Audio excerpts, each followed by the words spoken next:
ఉన్న బంగారాన్ని విడిపించి ఆ రోజు ఆన్లైన్ రేటుకే మేము కొంటాం. Sharma gold company. నమస్కారం, సుమన్ టీవీకి స్వాగతం. ద్వాదశ రాశుల వారికి ఈ మే మాసం అంతా ఏ రకంగా ఉండబోతుంది, నవగ్రహాల స్థితిగతులు ఎలా ఉన్నాయి, ఎటువంటి ఫలితాన్ని అందిస్తున్నాయి అనే విషయాన్ని తెలియజేసేందుకు మనతో పాటు ఉన్నారు జ్యోతిష్య రత్న, జ్యోతిష్య చక్ర వైభవ నిపుణ డాక్టర్ రాళ్లపల్లి రవికుమార్ గారు మనతో పాటు ఉన్నారు. గురుగారు నమస్కారం అండి. నమస్కారం. గురుగారు, ద్వాదశ రాశుల వారికి ఏ రకంగా ఉండబోతుంది మే మాసం అంతా అనే విషయాన్ని తెలుసుకునే ముందు నవగ్రహాల స్థితిగతులు ఏ రకంగా ఉన్నాయి వాళ్ళ మొత్తం అంతా కూడా. రవి గ్రహం వచ్చేసి మనకి వృషభ రాశిలో ఉన్నారు. అలాగే కుజుడు వచ్చి మనకి మీన రాశిలో ఉన్నారు. అలాగే రాహు వచ్చేసి మనకి అదే మీన రాశిలో ఉన్నారు. అలాగే గురువు వచ్చి మనకి 1 మే నుంచి గురువు మారుతున్నాడు కాబట్టి గురువు మనకి వృషభ రాశిలో ఉన్నారు. అలాగే శని స్వస్థానమైన కుంభరాశిలో ఉన్నారు. అలాగే శుక్రుడు వచ్చేసి మనకి మేషరాశిలో ఉన్నారు. కొన్ని రోజులు మే 15 తారీఖు తర్వాత నుంచి మటుకు వృషభ రాశిలోకి వస్తాడు. అలాగే ఆఖరిగా వచ్చి బుధుడు వచ్చేసి మటుకు మనకి వృషభ రాశిలోకి వస్తాడు. ఇప్పుడు మనకి నర్మదా నది పుష్కరాలు కూడా స్టార్ట్ అండి 1 మే నుంచి. మనం ఎప్పుడైనా సరే ఒక రాశి నుంచి ఇంకో రాశికి గురువు మారినప్పుడు ఎలా చూసుకోవాలంటే, పుష్కరాలు ఎప్పుడైతే ఆరంభం అవుతాయో ఆ రోజు నుంచే మనకి గురువు ఒక రాశి నుంచి ఇంకో రాశిలోకి మారుతున్నట్టు అన్నమాట. బట్ 1 మే నుంచి మటుకు మనకి వృషభ రాశిలోకి గురువు ప్రవేశించాడు. ఈ సంవత్సర కాలం అంతా కూడా మనకి కేవలం ఒక సంవత్సర కాలం ఉంటాడు. సంవత్సర కాలం ఉంది. అందుకే 12 రాసులు కాబట్టి 12 ఒక్కొక్క సంవత్సరం కలిపితే పుష్కర కాలం అంటారు మనం. సో అందుకే 12 సంవత్సరాలకి పుష్కరం అంటారు. గురుగారు, మేషరాశి వారికి ఈ మే మాసం అంతా ఏ రకంగా ఉండబోతుంది, గ్రహస్థితిగతులు వీరికి ఏ రకంగా ఉన్నాయి? మేషరాశి అనగానే మనకి అశ్విని 1, 2, 3, 4 పాదాలు, భరణి 1, 2, 3, 4 పాదాలు, కృత్తిక 1వ పాదం. ఈ నక్షత్రాల సమూహం వచ్చేసి మనకి మేషరాశిలోకి వస్తుంది. ఎప్పటి నుంచో మీరందరూ కూడా వెయిట్ చేస్తున్నారు, మన గురుబలం ఎప్పుడు వస్తుంది, అయితే మన టైం ఎప్పటి నుంచి బాగుంటుందని. సో ఇప్పుడు మటుకు టైం వచ్చిందండి. 1 మే 2024 నుంచి గురువు మేషరాశి నుంచి ద్వితీయ స్థానంలోకి ప్రవేశించాడు. సంవత్సర కాలం ఇక్కడ ఉంటాడు. మనం ఎలా కనుక్కోవచ్చు అంటే గురుబలం స్టార్ట్ అయిందని చెప్పి, పుష్కరాలు ఎప్పుడైతే స్టార్ట్ అవుతాయో ప్రతి సంవత్సరం, ఆ సంవత్సరం మనకి డేట్ చూసుకుంటే కనుక ఆ డేట్ రోజునే మనకి ఒక రాశిలోంచి ఇంకో రాశిలోకి గురువు మారినట్టు అన్నమాట. కాబట్టి 1 మే నుంచి నర్మదా పుష్కరాలు స్టార్ట్ అవుతున్నాయి కాబట్టి 1 మే నుంచి మేషరాశి వారికి ద్వితీయ స్థానం అంటే వృషభ రాశిలోకి గురువు సంచరిస్తున్నాడు. సో ఈ మే నెల ఫలితాలు ఎలా ఉండబోతున్నాయో చెప్దాం. ద్వితీయ స్థానం అంటే వాక్స్థానం, కుటుంబ స్థానం, నేత్రస్థానం, ధనస్థానం. సో మేషరాశి వారికి వాక్కు చాలా బాగుంటుంది. అంటే ఫర్ ఎగ్జాంపుల్ మనం ఏం మాట్లాడినా మన మాటతోటి ఎలాంటి పనులైనా కూడా మనం చేసుకోవచ్చు. సో అలాగే యాంకర్స్ ఉంటారు, ఈ సంబంధించిన వృత్తులు, డబ్బింగ్ ఆర్టిస్టులు ఉంటారు, అలాగే సినిమాలో డైలాగ్స్ చెప్పేవాళ్ళు ఉంటారు. సో మాటకు సంబంధించిన ఏదైనా సరే తప్పకుండా కూడా వాళ్ళు సక్సెస్ అవుతారని చెప్పవచ్చు. అలాగే వాక్స్థానం, ధనస్థానం, ధనానికి ఏ ఇబ్బంది ఉండదండి. ఇన్నాళ్ళు కొంచెం ఎందుకంటే మనకి మేషరాశి వారికి ముఖ్యంగా 2 ఏళ్ల క్రితం 12వ రాశిలో మనకి గురువు ఉన్నారు, మళ్ళీ ఇప్పుడు మేషరాశిలో గురువు ఉన్నారు. సో ఒక సంవత్సరం 12వ రాశిలో అయిపోయింది, ఇంకో సంవత్సరం స్వస్థ అంటే 1st రాశిలో ఉండిపోయింది. బట్ 2 సంవత్సరాలు ధనానికి చాలా ఇబ్బంది పడ్డారు. సో ఇప్పుడు ఆ ఇబ్బందులన్నీ కూడా తొలగిపోయని చెప్పచ్చు. సో ధనస్థానంలో గురువు ఉన్నందుకు ధనానికి ఏ ఇబ్బంది ఉండదని ఖచ్చితంగా చెప్పచ్చు. అలాగే ధనస్థానం అయిపోయింది. అలాగే కుటుంబ స్థానం, ముఖ్యంగా కుటుంబానికి ఏ ఇబ్బంది ఉండదు, కుటుంబంలో ప్రాబ్లమ్స్ అన్నీ ఏమున్నాయి కూడా అవన్నీ కూడా సాల్వ్ అవుతాయని చెప్పవచ్చు. అలాగే ధనస్థానం అయింది, వాక్స్థానం అయింది, కుటుంబ స్థానం అయింది, నేత్రస్థానం. నేత్రస్థానం అంటే మనకి కళ్ళు అంటే ముఖ్యంగా కళ్ళు ప్లస్ ఆరోగ్యం కూడా ఏ ఇబ్బంది ఉండదని చెప్పుకోవచ్చు. సో ఆరోగ్యంగా ఉంటారని చెప్పచ్చు. ఇంట్లో పెద్దవాళ్ళు కానీ చిన్నపిల్లలు కానీ. అలాగే మీ ఆరోగ్యం కూడా చాలా బాగుంటుందని చెప్పాలి. అలాగే శ్రమ, కాలం, ధనం వ్యర్థం కాకుండా ఉంటుంది. అవసరానికి డబ్బులు సమకూరుతాయి, రావాల్సిన బాకీలు వసూలు అవుతాయి, స్పెక్యులేషన్స్ కలిసి వస్తాయి, మధ్యవర్తిత్వం వహించవచ్చును. అలాగే విద్యార్థులకి సువర్ణ అవకాశం అని చెప్పుకోవచ్చు. ఎందుకంటే గురుబలం పరిపూర్ణంగా ఉంది కాబట్టి గురువు జ్ఞానాన్ని కూడా కారకుడు, గురువు కొంచెం విద్య కూడా కారకుడు అవుతాడు కాబట్టి గురువు చాలా బాగున్నాడు కాబట్టి విద్యార్థులు ఎవరైతే ఉన్నారో వాళ్ళు ఉన్నత చదువులు చదువుకోవడానికి కానీ, లేదంటే కనుక ఫారెన్ వెళ్ళి జాయిన్ అవ్వాలనుకున్నా కూడా మంచి ర్యాంక్ సాధిస్తారు, మంచి సీట్ సాధిస్తారు. అలాగే మంచి యూనివర్సిటీలో కూడా మీకు సీట్ వస్తుందండి ఖచ్చితంగా. సో గట్టి ప్రయత్నం మీరు చేయండి. ఎందుకంటే ఎప్పుడైనా సరే మానవ ప్రయత్నం ఇంపార్టెంట్ అన్నమాట.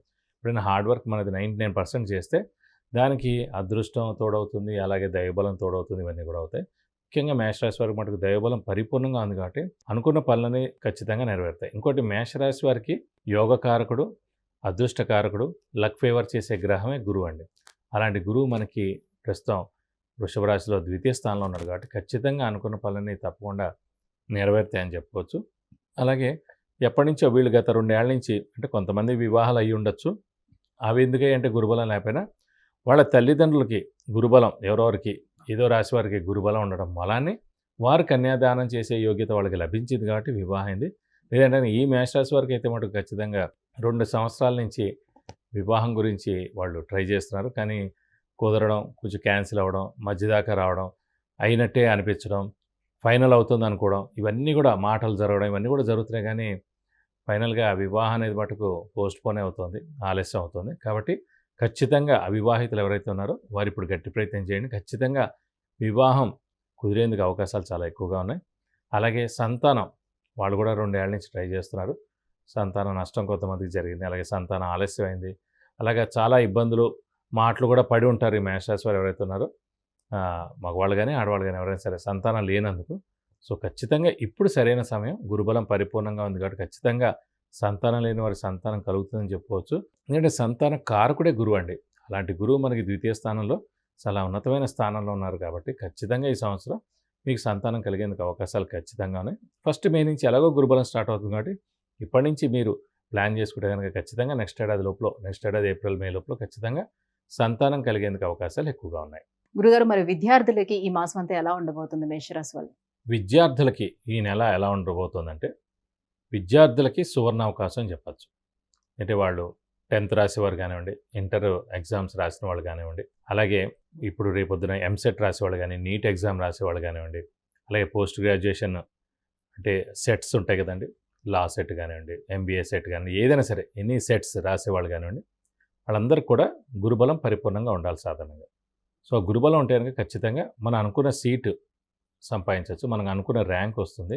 అలా మనం అనుకున్న కాలేజ్ కానీ, మనం అనుకున్న యూనివర్సిటీస్ కానివ్వండి, లేదా ఇవన్నీ కాదు, ఫారెన్లో మనం అప్లై చేసుకుంటాం కొన్ని యూనివర్సిటీస్కి, సో ఆ యూనివర్సిటీస్లో రావడం కానీ ఇవన్నీ కూడా ఖచ్చితంగా 100% వచ్చేందుకు అవకాశాలు ఎక్కువగా ఉన్నాయి. ఎందుకంటే గురుబలం 2 ఏళ్ల నుంచి వెయిట్ చేస్తున్నారు ఇన్నాళ్ళు మీరు విద్యార్థులు ఎవరైతే ఉన్నారో ముఖ్యంగా. సో వారి గురుబలం పరిపూర్ణంగా వచ్చింది కాబట్టి ఈ సంవత్సరం ఖచ్చితంగా మీరు అనుకున్న సీటు, అనుకున్న ర్యాంకు, అనుకున్న యూనివర్సిటీ కాలేజ్లో మీరు జాయిన్ అయ్యే అవకాశాలు చాలా ఎక్కువగా ఉన్నాయి. గురుగారు, మరి సంతానం కలిగే అవకాశం వీరికి ఎంత మేరకు ఉంటుంది? సంతానం కలిగేందుకు అవకాశాలు ఎక్కువగానే ఉన్నాయండి. ఎందుకంటే సంతాన కారకుడే గురువు అయ్యాడు. అలాంటి గురువు 2 సంవత్సరాల నుంచి మనకి గురుబలం లేక మంచి స్థానం అంటే వ్యయ స్థానంలో ఉన్నా, అంటే ఖర్చు స్థానం, మిస్క్యారేజ్ అవ్వడం, డిలే అవ్వడం, హెల్త్ ప్రాబ్లమ్స్ రావడం, హెల్త్ ఇష్యూస్ రావడం, మనసు బాగాలేకపోవడం, సో ఇలాంటివన్నిటి కూడా 12వ స్థానంలో అలా అయిపోయింది ఒక సంవత్సరం. 1వ స్థానం రాశిలోనే మేషరాశిలోనే ఉండిపోవడం చేత ఒక సంవత్సరం అంతా కూడా ఆ గురుబలం లేక సంతానం ఆలస్యం అయిపోయింది. ఇప్పుడు ద్వితీయ స్థానం, ఎప్పుడైనా సరే గురు 2, 5, 7, 9, 11 స్థానాల్లో ప్రవేశించినప్పుడు గురుబలం అంటారు. సో సంతానం కూడా కలగాలంటే మనకి 2, 5, 7, 9, 11 స్థానాల్లో గురువు ప్రవేశించినప్పుడు సంవత్సరం కాలం పాటు అక్కడే ఉంటారు కాబట్టి ఖచ్చితంగా ఈ సంవత్సరం మీకు సంతానం కలిగేందుకు అవకాశాలు ఎక్కువగా ఉన్నాయి. ఇంకా మరింత శుభ ఫలితాల కోసం మరి ఎటువంటి పరిహారాలను వీళ్ళు పాటించుకోవాల్సిన అవసరం ఉంది? ప్రస్తుతం మటుకు రాహు, కేతు, గురు, శని 4 మెయిన్ గ్రహాలైన అన్నీ కూడా చాలా బాగున్నాయి. ఈ నెలలో కూడా మిగతా గ్రహాలన్నీ కూడా మంచి పొజిషన్లో ఉన్నాయి. కాబట్టి ఈ నెలల్లో మీకు ఇంకా చాలా బాగుండాలంటే కనుక శివుణ్ణి ఎక్కువగా పూజిస్తే చాలా మంచిది. అలాగే ప్రతిరోజు శివుడు అష్టోత్తరం చదువుకుంటే కూడా చాలా మంచిది. వీలైతే కనుక శివాలయానికి ప్రతి సోమవారం వెళ్ళి 41 ప్రదక్షిణాలు చేస్తే కూడా చాలా మంచిది. వీలైతే కనుక ఎక్కడైనా గుళ్ళో బ్రాహ్మణుడికి 1 కేజీంపావు మనం గోధుమ రవ్వ, కేజీంపావు గోధుమ నూక, సో బన్సీ రవ్వ అంటారు కదండి, సో గోధుమ నూక, ఇవి కనుక బ్రాహ్మణుడికి దానం ఇస్తే కనుక మీరు అనుకున్న ముఖ్యంగా విద్యార్థులు కానివ్వండి, అలాగే సంతానం లేని వారు కానివ్వండి, అలాగే వివాహం కావాల్సిన వాళ్ళు కానివ్వండి, అలాగే ఉద్యోగం రాని వాళ్ళు కానివ్వండి, వీళ్ళందరూ కూడా ఖచ్చితంగా ఈ చిన్న పరిహారం మీరు పాటిస్తే తప్పకుండా మీకు అన్ని విధాలా మంచి చేకూరుతుంది. గురుగారు, మేషరాశి వారికి ఈ మే మాసం అంతా ఎలా ఉండబోతుందన్న అంశాన్ని తెలియజేసినందుకు ధన్యవాదాలు. నమస్కారం. విద్య, ఉద్యోగం, వాహనం, వ్యాపారం, వివాహం, ఆరోగ్యం, ఆర్థికం, గృహం వీటన్నిటికీ సంబంధించిన విషయాలను తెలుసుకోవాలంటే కింద స్క్రోల్ అవుతున్న నెంబర్కి వాట్సాప్ మెసేజ్ చేసి గురువు గారి అపాయింట్మెంట్ ను పొందవచ్చు. సుమన్ టీవీలో మీ పర్సనల్ అండ్ బిజినెస్ ప్రమోషన్స్ కోసం కింది నెంబర్కి కాంటాక్ట్ చేయండి.